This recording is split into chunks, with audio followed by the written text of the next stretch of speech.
when you start with clicker training, it is important that you get an association and a pairing between the sound of the clicker and the reward, the food reward. So in order to do that, we charge the clicker, and a couple of things when we say charge the clicker. I want you to try and get in the habit straight away of not using your clicker as a remote control.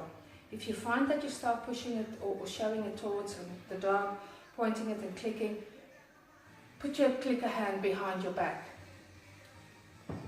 That is the one thing, is that the clicker shouldn't become an object. It should become a non-existing object, a non-visual object. Secondly, timing is going to be of utmost importance. When we charge the clicker, we start practicing our timing. So every time the dog takes the food into its mouth, that exact millisecond that happens, you click your clicker so that the pairing can start happening. And this timing is going to carry over to when we actually use it to mark or identify the exact behavior that we want. If the behavior is a sit and the dog sits and puts its bum on the ground, the clicker must sound that exact second. So it marks the behavior that we want. So what we're going to do, we're going to start by charging the clicker, and I'm going to throw about 7 or so treats on the floor. The type of treat, get something that's a bit solid, that's not going to stick to your hands, and preferably not bounce too much. Okay, so there goes the treats.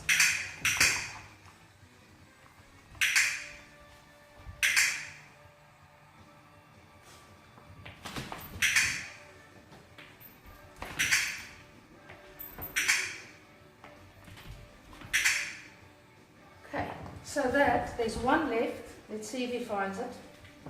We leave it there for him to find at some stage. So now the clicker is charged, and you can see from Mr. Darcy's behavior there, he's quite excited to start doing something. So what we're going to start off with is we're going to start doing targeting. Now targeting can either be with the nose, it can be with the dog's chin, it can be with the front legs, it can be with the back legs. But to start off very easily, we are going to start targeting a wooden spoon. So the aim is that the dog touches the back of the wooden spoon with its nose. Not lick it, not bite it, nothing like that. So it's a nose target. When you present the target, it must be a novel item. So as you can see, I've got it behind my back because I don't want Mr. Darcy to get too familiar with it. Similarly, if I show him the target and he touches it and he targets it with his nose, I'm going to then remove the target so that it's out of his field of vision again. Okay, so here goes. Preferably the target and your clicker is in the same hand so that you've got a reward hand open so that you can actually reward the dog. Every time you click, there has to be a reward. And you can see it doesn't have to be straight after, but every time you click, there has to be a reward, irrespective of whether you've done it mistakenly. Still has to have a reward.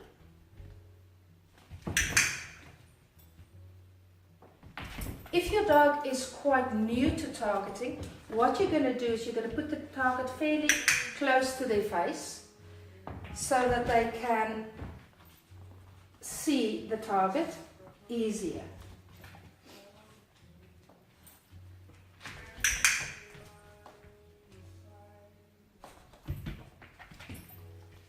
So here I don't click when he takes the food reward. That was when we charge, like when we charge the clicker. Here I click the exact behavior I want, which is the nose target to the wooden spoon. If I continue to present the wooden spoon with my left hand, he is going to start only associating the target stick on my left hand side, and it would actually prevent him from, or make it difficult for him to associate the target stick in a different position.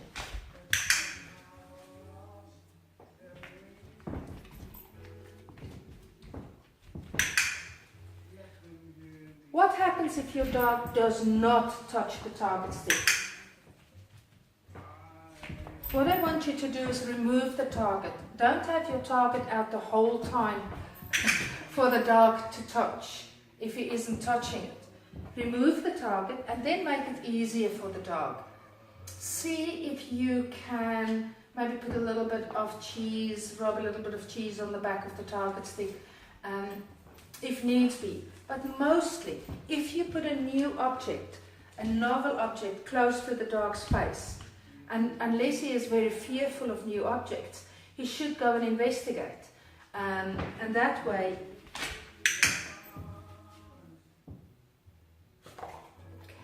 so that is how we target the clicker. Now, if you want to take targeting a little bit further, you can start working on a weaving behavior. Because the dog, once it's solid in targeting, will follow your target stick so that they can actually go and make contact. So if I put my left foot forward, I'm going to put my left foot forward. Let me move a little bit closer. I'm going to put my left foot forward, and I'm going to put the target there. Oh, he's so clever. I've just asked him to go underneath my leg. But once again, the dog must be quite competent in targeting for that to work.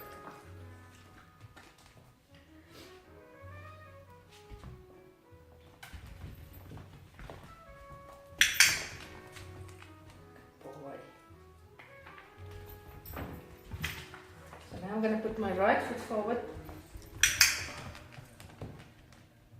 and you can see he goes and he targets the target stick. So you can very easily start using target stick as a practice for the dog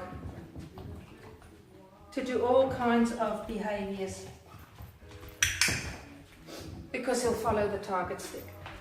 The only thing that I would like to say to you is, if you're going to start doing a little bit more movement with your target stick, make very sure that you've got a plan in your head, because if you don't know what movement you're going to ask, you're totally going to confuse the dog and you're not going to be successful. So if you are going to say, okay, I'm going to target him through that leg, and then I'm going to target him through that leg, make the plan. Just a little word. If you want him to go through your left leg, let him come from your right side so that he goes underneath your left leg. And similarly, if you want him to go through your right leg, you're going to put your right leg forward and he goes underneath your right leg.